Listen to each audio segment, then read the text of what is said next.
Hey, so today we're talking about faking slow motion with Optical Flow. Lucky for you, you don't need After Effects. This is going to be done in Premiere Pro. I do believe that the Final Cut Pro people do have something similar to this, but I use Premiere, so that's what we're going to be using today. Does that look better?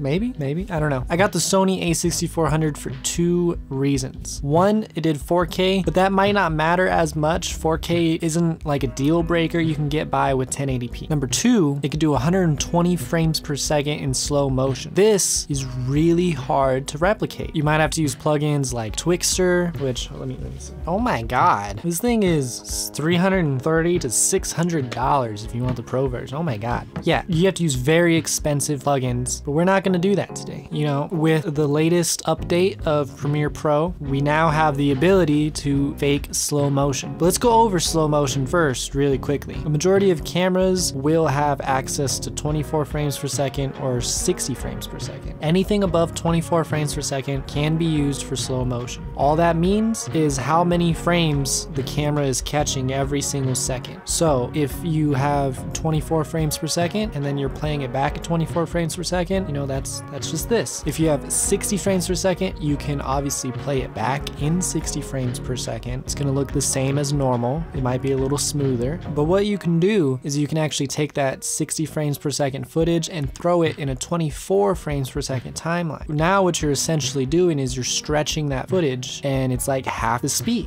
because you have all of those frames captured for the 24 frames per second. And the same can be said for 120 frames per second and 240 frames per second. It's just a matter of how many frames you are actually capturing in that second. The higher the frames per second, the more you can slow it down. 60 frames per second is half speed, 120 frames per second is like quarter speed, 240 frames per second is like an eighth of the speed. In my opinion, 120 and 240 frames per second, that's when you start to get like the high speed and like the slow motion. I think 240 is kind of too slow. 120 is like this nice sweet spot. The majority of cameras, like my old Canon, the max frames per second it can shoot is probably 60 frames per second. And this will get you okay slow motion. I don't really consider it slow motion. What you get at 60 frames per second is only half the speed, and it's not the slow motion that you think of when you think of slow motion. So what we're gonna do today is we're gonna take that 60 frames per second footage and we're gonna make it look like 120 frames per second. This is super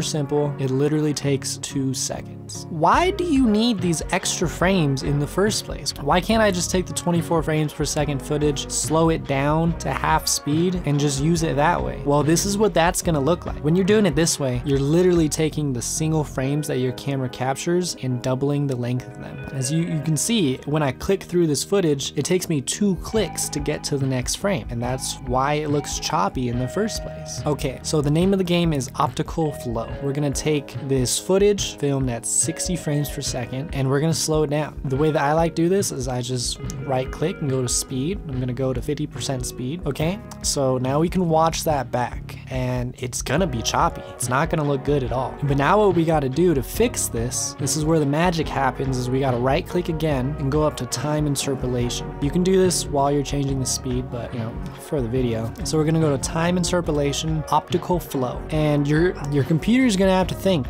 It's gonna have to think. Your timeline is gonna turn red and you're gonna have to wait for it to render. You're not gonna see the results in real time, you know?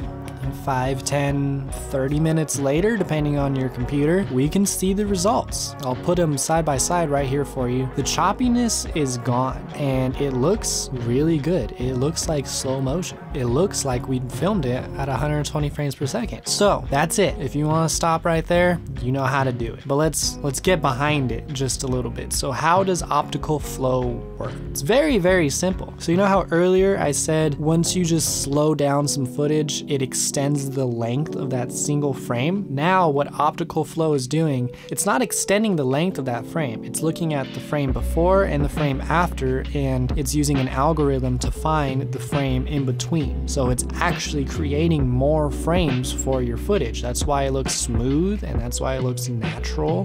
That's how it does. I'm gonna give you guys a disclaimer real quick. quick. You can't use optical flow in every single situation. Since this is an algorithm, the computer does not know what is the subject and what it should be slowing down. Like it doesn't know what it should be recreating in its algorithm. So if you have a really busy street or something and you're moving around and you want to make it in slow motion, it's not going to look good. It's going to look weird. It's going to look corrupted a little bit. It's not going to work. But if you have like an isolated area and you're just throwing a ball up and down, it's going to look perfect, probably. It's going to look really good. Like that's what I'm trying to say. You have to think about when you want to use this. And for the best results, you want to isolate your subject as much as possible. But that is actually it. I like this, you know?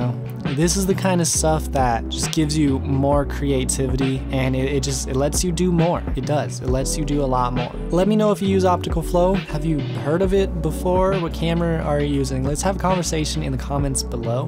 Be sure to come back every Tuesday and Saturday, and that is all that I have for you today. Yeah. Okay.